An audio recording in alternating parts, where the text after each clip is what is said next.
Bonjour à tous, bonjour à tous. Donc, je vous fais cette petite vidéo pour vous dire que mon petit frère Hans Otunga a de nouveau été arrêté hier soir. Et au moment où je vous parle, nous sommes le 2 juillet.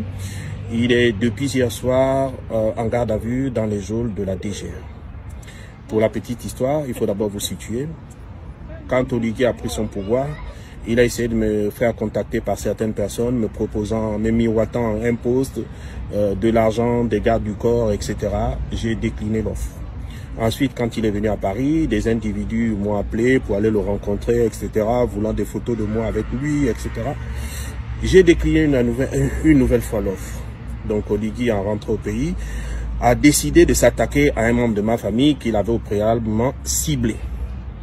Ceci étant, le samedi 15 juin, ils sont allés arrêter mon petit frère que vous connaissez, Hans Otunga Obam, qui a été conduit dans les geôles de la DGR, qui a d'abord été conduit dans une villa à la Sablière où il a été torturé d'après ses propres dires. Et ensuite, ils sont venus le jeter dans les locaux de la DGR. Alors, on se demande, la DGR est-elle encore là pour faire de l'ordre, puisque c'est le service de renseignement de la gendarmerie nationale? Est-ce que la DGR fait encore son travail de maintien de l'ordre? Nous avons des bandits dans tout Libreville. La DGR n'obéit plus qu'à un ordre, celui d'aller arrêter des innocents. Alors donc, après 14 jours de garde à vue dans les geôles de la DGR, Hans a été libéré vendredi 28 juin. Après son témoignage, le lendemain, les agents sont de nouveau allés le chercher pour lui poser, soi-disant, pour lui poser quelques questions. Donc, quelles sont ces questions qu'ils vont poser? Vous avez eu un individu dans vos locaux pendant 14 jours. Comme si ça ne suffisait pas, il fallait encore qu'on vienne le chercher pour aller lui poser des questions. Nous avons essayé de cacher Hans pour qu'il essaye un peu de se reposer. Ça s'est bien passé samedi, mais l'enfant était traumatisé. En fait, il faisait des songes, il voyait des gens cagoulés partout, il voyait qu'on le poursuivait, même là où on le poursuivait pas, etc. Il avait tellement peur. Et il pleurait aussi. Et en plus de ça, sa santé, ça va pas. Hein. Donc il a du mal, il ressent des douleurs sur toutes les parties du corps. Il y a des parties qui sont enflées et il urine du sang. Donc, voyant cette situation, j'ai demandé au petit d'aller prendre des bons d'examen. Donc, il faut savoir que les services spéciaux et la DGR savent juste taper les individus, mais ils ne savent pas s'occuper après. Donc, j'ai demandé d'aller prendre des bons d'examen. Est-ce que c'est ce qui a fait flipper la DGR? Parce qu'il faut savoir qu'ils ont peur que ces documents se retrouvent à l'international.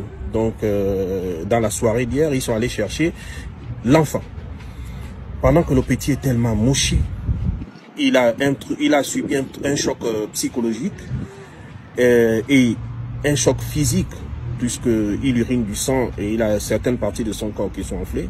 Ils sont allés le chercher hier, lundi 1er juillet, pour aller le jeter dans les cachots de la DGR, où il va passer sa deuxième nuit ce mardi 2 juillet. Alors, voilà un enfant qui a plus besoin de soins. Mais qu'Oligui et son frère Power, plus leur bande, ont décidé qu'il doit mourir dans les geôles. Bon, pour moi, je trouve que c'est lâche de leur part. Ils ont des pistolets, ils ont tout, qu'ils reprennent encore la torture, qu'ils le tuent, et puis ils assument leur acte, c'est tout. C'est pas la peine de se cacher derrière la DGR. Certains sont venus ici nous dire qu'Oligui n'était pas au courant. Là, vous allez encore nous dire qu'Oligui n'est pas au courant. Il y a eu des vidéos, il y a eu des audios qui ont été très viral sur les réseaux. Vous n'allez pas me dire qu'Oligui n'est pas informé. Et là, on est encore allé chercher Hans pour la deuxième fois. Vous n'allez pas me dire qu'Oligui n'est pas informé. Qui a donné l'ordre d'aller chercher Oligui, d'aller chercher Hans? Qui a donné l'ordre de le mettre en garde à vue? Voilà toutes les questions qu'il faut se poser. On nous dit nous sommes dans un état de droit. Un état de droit, tout passe par le procureur de la République. C'est lui qui donne le mandat d'amener, c'est lui qui donne l'ordre d'incarcérer un individu ou de le libérer. On ne peut pas venir comme ça, du jour au lendemain on prend quelqu'un, on décide d'aller le mettre en garde à vue, etc. Tous les gendarmes savent que Hans est malade, mais ils prennent quand même le risque de le garder dans les geôles de la DGR. Donc, ce qui est très inquiétant, on va attendre, peut-être, ils veulent peut-être qu'il meure parce qu'ils ne veulent pas que Hans laisse des traces. Donc, comme ils ont raté leur opération qui était de tuer Hans, ils veulent maintenant qu'il meure à petit feu, donc on va le leur laisser. Et sur ça, ils commencent à afficher sincèrement leurs intentions. Donc, ils avouent que, voilà, au lieu que ton frère reste tranquille, il est encore en train de publier, etc., etc. Je vais dire à ces agents Oligui que vous ne me faites aucunement peur. vous avez ciblé, vous avez décidé de faire ce que vous voulez faire. Continuez, ça ne va rien me faire, absolument rien, et vous ne me connaissez pas.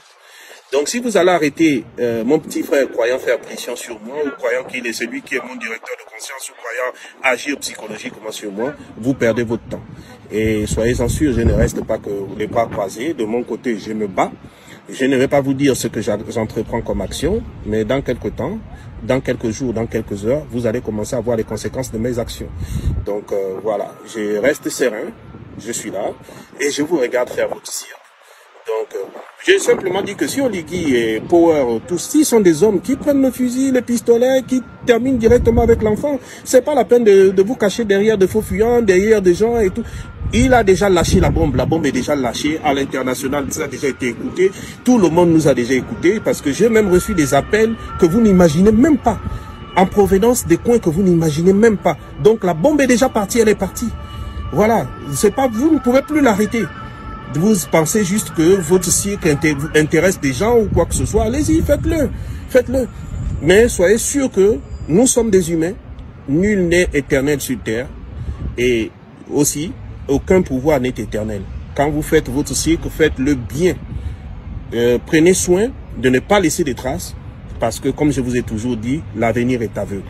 Donc, je n'ai rien à vous dire, je vous dis simplement, je les regarde, ils ont décidé de s'attaquer à moi, je les regarde, et moi ça ne me fait rien parce que ce régime m'est insignifiant, Oligui tout comme son régime m'est insignifiant, donc ça ne me dit rien et tout ça. Et je vous ai dit, je vous répète, je ne vais ni négocier ni collaborer avec Oligui, c'est très mal me connaître.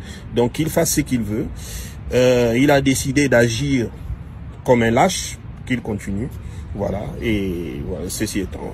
Je vous laisse, donc je leur laisse dans leurs bêtises et je vous laisse, je vous ferai une autre vidéo demain pour vous donner les nouvelles du petit.